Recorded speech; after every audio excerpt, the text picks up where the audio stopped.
You've probably clicked on this video because you're thinking about buying a Kindle, or maybe you're upgrading, you want to know what the new features are, you want to know which one is right for you. Well, make sure you watch this video first before you buy so you can know every single feature there is to know. Welcome back to Francesca's Books. My name is Francesca, these are my books, and here we talk about all things thriller books, but today we're going to be talking about everything Kindle. You're already here, so you're already thinking about a Kindle. I don't really need to go through all the benefits of buying this, but honestly it has literally changed my reading game for the better. Every month when I'm talking about the books I've read, I'd say over half are on Kindle and probably another 20% on audio, so I'm probably actually only getting to my physical books maybe like 30% of my entire reading month. I put this down to a couple of things. The first one being that I can have my Kindle like wherever I am. If I'm out of my house, you best believe that my Kindle is with me. It fits in most like normal like small size handbags. If you have like a tote bag or whatever with you, of course it will fit, but I also have like a couple of little bags. Like it fits in my Uniqlo bag, it fits even in like clutches that I take to premieres at this point. Therefore, if I may be like on a train or I'm waiting for a friend who's running 10 minutes late, I'll take out my Kindle instead of my phone. Aside from that, of course, it is so much easier to hold than an actual book, and this especially applies when you're in bed on a night. So if you're like lying on your side, okay, picture this. The Kindle can kind of just sit there on the mattress and you're kind of like just tapping through. Whereas obviously if you've got a physical book, it's a bit of like a contortion game show to try and get your book to like sit right. And this especially applies if you're sleeping in bed with a partner and the light is off, they are going to sleep. You can still read on your Kindle. Sneaky, I know. As you can tell, I obviously love my physical books too and do read them, do not get me wrong, but I think if I had to choose, I would be a Kindle girly. So I thought it was only right that we like actually have a sit down chat about Kindle, the pros, the cons, the different types of models. And a few weeks ago, I went to an event with Amazon, which was like a Kindle Unplugged event, and they very kindly gifted me a regular Kindle. So I currently have the Paperwhite. So I thought after testing both of these side by side, it was a fantastic opportunity to tell you exactly what I thought. So if you have been browsing and you think about buying a Kindle, you'll know that there is quite a few options that you can buy. So I'm going to quickly run you through these before we go into the direct comparison. So firstly, you have the Kindle, the original Kindle, which is this one here. This is of course in matcha green. This also comes in black as well, and this is just like the classic Kindle, the original, the very first version I guess that came out before they brought out all these like adaptations. You've then got the Paperwhite, which is the one that I initially bought 3 or 4 years ago and have very much been enjoying using. I'll take you through the features in a little while, but I do really enjoy using this Kindle. Then you've also got the Kindle Colorsoft, which was recently released maybe 6 months ago by Amazon. This is kind of what it says on the tin. The books are in color, whereas of course on the other Kindles they are in black and white. This isn't particularly useful if you are reading novels. Of course you've got like the front cover in all of its color, which is beautiful, and you've also got the option to highlight in different colors, also fantastic. But in terms of like day-to-day thrillers, I have not yet made the move because of the price difference. You've then also got the Kindle Scribe, which is not only a significant price jump but is also a significant size jump. I recently saw this in real life for the first time ever, not sure how, but it is huge. It's like iPad sized. This is particularly useful if you are a uni student and you want to like make notes on textbooks, or maybe if you're reading like comic books and need like a bigger screen, something like that. Isn't one that I would err towards. And then you have Kindle Kids, which is again what it says on the tin. This is a kids version of the Kindle. I believe there's some like cool little like reading tracking and logging features that the kids can like engage with on there. It is cheaper and I imagine it is probably a lot more durable as well for the kids, but without children of my own, I haven't really looked into this like to any extent. So all these Kindle models, including the ones we're going to deep dive into now, are in the description of this video if you want to go and check them out. This is not sponsored by Amazon. However, if you do use the links in my description when you're buying your new device, then I do get a very small commission. I also will mention this applies to the next week kind of only, but it is coming up to Prime Day in July 2025. So if you want to get your Kindle then I imagine you're going to have a serious some sort of discount. Amazon tends to do these deals maybe like 2 or 3 times a year. So you've got the Prime Day that's upcoming like spring summer 25, and then you'll have like Black Friday in November.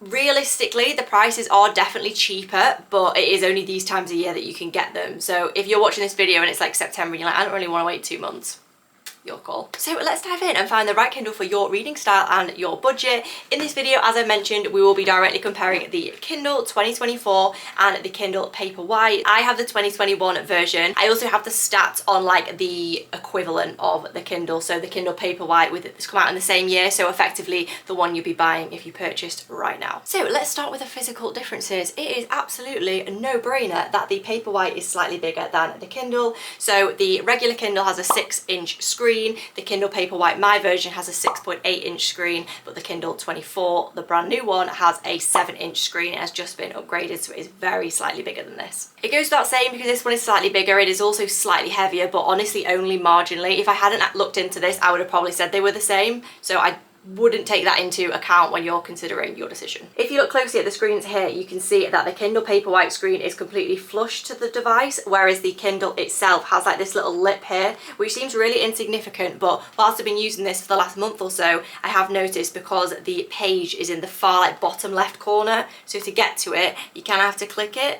And although it's only because I've had the Paperwhite I've noticed this, if I had never had this, I would not notice this on this Kindle. Therefore, if you are looking to buy your first Kindle, I wouldn't even consider this. If you're going from a Paperwhite to an original Kindle, thinking of upgrading that way, then I don't know, it's just something I noticed while using it. But a huge part of the reason why I initially went with the Paperwhite is that this device is fully waterproof, whereas the original Kindle isn't. Now, I travel a lot, as you guys may have noticed, and often I'm by the pool or specifically by the beach. And I feel like even though I'm not literally sat in the sea, I'm not like swimming around with my Kindle, like, you know, like doing a brushstroke and like trying to read above the water, but even just like, I don't know, my boyfriend and my dog coming back from the sea and there's water going everywhere, I just don't worry, like this thing's pretty much indestructible. Also, I did last year read in the pool on a holiday that I went on with my family, and that was very useful to have and also to not have to worry. Then the other physical attributes, so with the Kindle itself, it comes in matcha green or black currently as I'm making this video.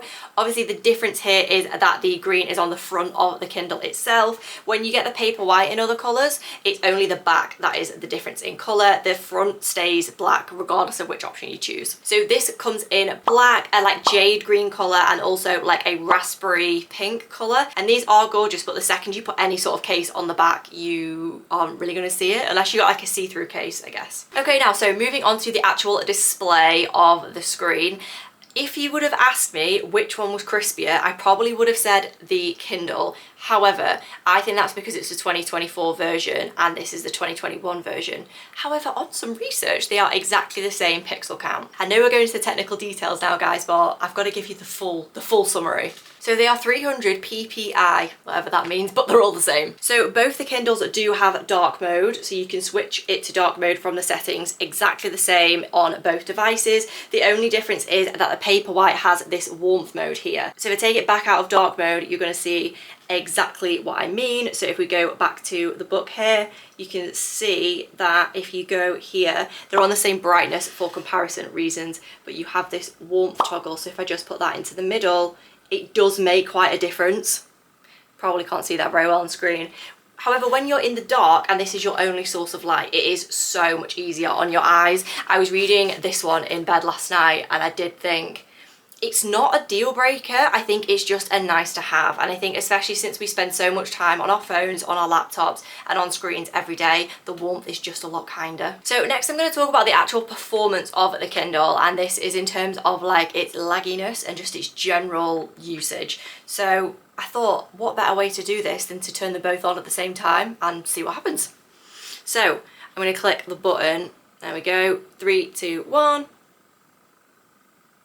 So you can see the Kindle is quicker. Now, I looked into this for you guys, of course I did, and the speed on the Kindle 2024 and the Kindle Paperwhite 2024, so not my version, is exactly the same. This is just the slightly older model, hence why it's not as quick. I will say though, when I first did get my Kindle, this did bother me quite a lot just on the device in general, because I think on your phone you're so used to like, you tap something and it's instant. On the Kindle, there is just this little bit of a lag and I don't really know why. Maybe someone could tell me, maybe someone knows this, I don't know, like the technical details of it better than I do. Maybe it's something to do with like the ink screen, I don't know. Either way, there is just a little bit of a lag on all of them. It's just the way the Kindles are. It would be interesting to compare this to like another e-reader option, like a Kobo or something. I have not ever used a Kobo, so that might be something I do in the future to give you guys another comparison. But for the meantime, this is what we're working with. So if I swipe these both at the same time, it's pretty like for like. I think the actual usage in general, I don't know, I don't think it would make a huge difference. I wouldn't really factor that into your decision. However, something you may want to factor into your decision, but this is completely up to you, is the battery life on the Kindles. So when I tell you the details, you're going to see why this is probably like a bit of a moot point. However, the Kindle has 6 weeks, up to 6 weeks of battery life. The Kindle Paperwhite, the version I have, has 10 weeks, and the brand new Paperwhite has 12 weeks maximum. Okay, so they say this is like a caveat. However, I have gone pretty much an entire holiday and just never charged my Kindle before. It really does have like that length. I could probably read 4 or 5 books before I would ever need to charge this. So on that maths, I would guess that the Kindle would be 2 or 3 books if this is 3 or 4 books based on those like ratios. But I took this on a week-long vacation with my family last year for 7 days, didn't even bring the charger, just kept reading all holiday, lasted the entire week, pretty much reading all day every day. But I think since we're used to charging our phones like pretty much every day, I feel like you could get in a habit of charging this like a lot more regularly. So if you are desperate for more battery, probably go with a Paperwhite. If not, I think the Kindle's okay. The next thing is the range of storage options. So you've got both of these options in a 16GB device. There's also an option to get the Paperwhite in 32GB. Now, I have absolutely no idea why you would need that kind of storage. Okay, so for reference, 16GB gets you somewhere in the region of 8,000 books. So the only reason I would say you need any sort of more storage than that is if you're going to read things that are like really graphic heavy. So if you were going to read like a comic book or something on the device, or the other option is if you were going to download a lot of audiobooks. So of course they are much higher in terms of their storage. I think an average audiobook's maybe like 400 megabytes, so just under half a gigabyte. So unless you're going to have like 10 plus audiobooks saved onto your device, so the way the Kindle works is that you have all of your books stored. It's not like a cloud, but just like on your Kindle account, and if you click on them, it will download them then onto your device. Of course you can keep it and remain download, but you could also like offload it. So I just don't see a way where you would need 8,000 books downloaded on your Kindle at any time, ever. I don't think there even is 8,000 thriller books at all. So before we dive into like the pricing, the summary, like exactly what I think, what I would recommend for who, I am just going to give you like a really top line on how the Kindle works. If you're a complete newbie, feel free to skip ahead like a minute or two if you are just thinking about upgrading.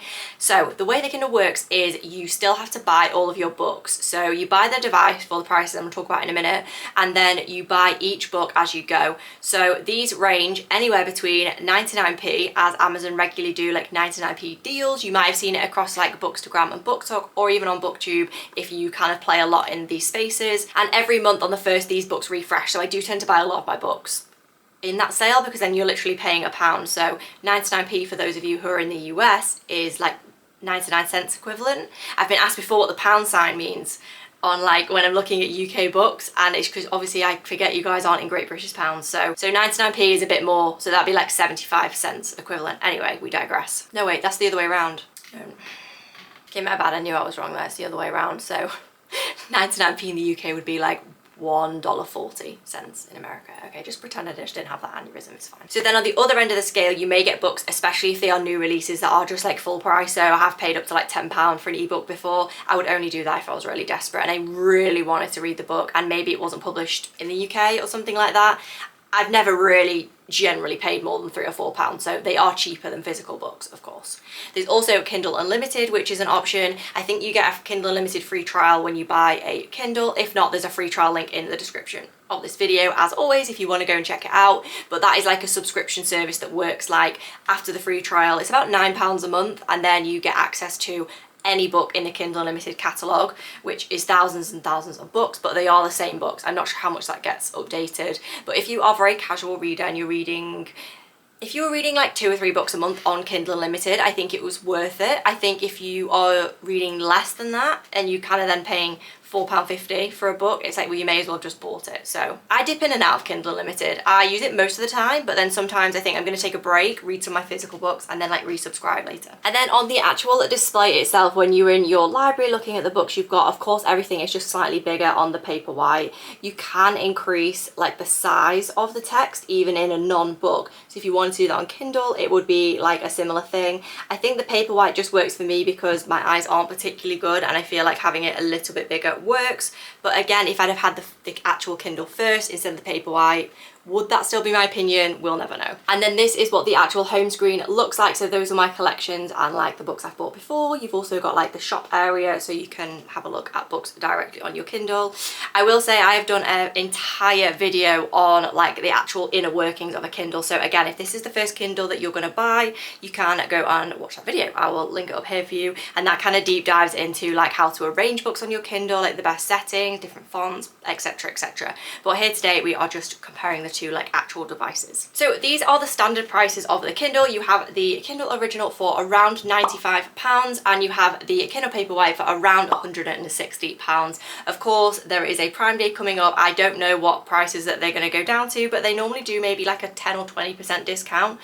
So that would make them maybe like, they'll probably put this down to like 80 and they'll probably put this down to like 140 in my experience from previous deals that I've seen, but those are like the standard prices. You also have like the Scribe, which is super expensive. It's like £380, so that would be the one if you wanted to like write on your textbooks and stuff. And then the Coloursoft is like £270. You're effectively paying maybe like 1.5 times the Paperwhite to have your covers in colour, hence why I don't even have one to show you guys, because I've just not invested the money in it, to be honest. Not saying you shouldn't. If your heart is calling to you to have a Kindle Coloursoft, you buy that Kindle Coloursoft. I'm telling you right now. I'm giving you full permission, besties. So this would be my takeaway. If you're buying your first Kindle and you're reading 2 or 3 books a month, you want a device that's just going to get you into reading a Kindle and something that you can pick up more as a casual reader, I would probably recommend the Kindle Original. I think this is incredible value for money for what it is. For less than £100, you've got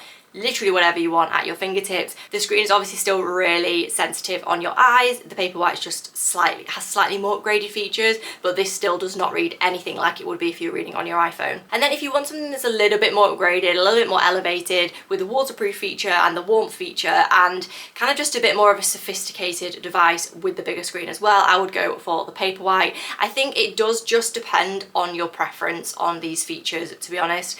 When I was originally buying my Kindle years ago, I just bought the Paperwhite without even really considering it, to be honest. I just thought it's slightly more expensive, so it must be better. I know that's so bad of me, but I just thought I'm just gonna get the better one because these last so long. I will literally probably have this Kindle for like 10 years. So for me, it was worth a little bit more money to have like the slightly improved experience. So for value, the Kindle. For the better reading experience, Paperwhite. As I mentioned, links to both these Kindles for the UK and the US are in the description below if you want to go and check them out. Please let me know if you do buy one after watching this video, because I'll just be so excited for you and I'll be cheering you on.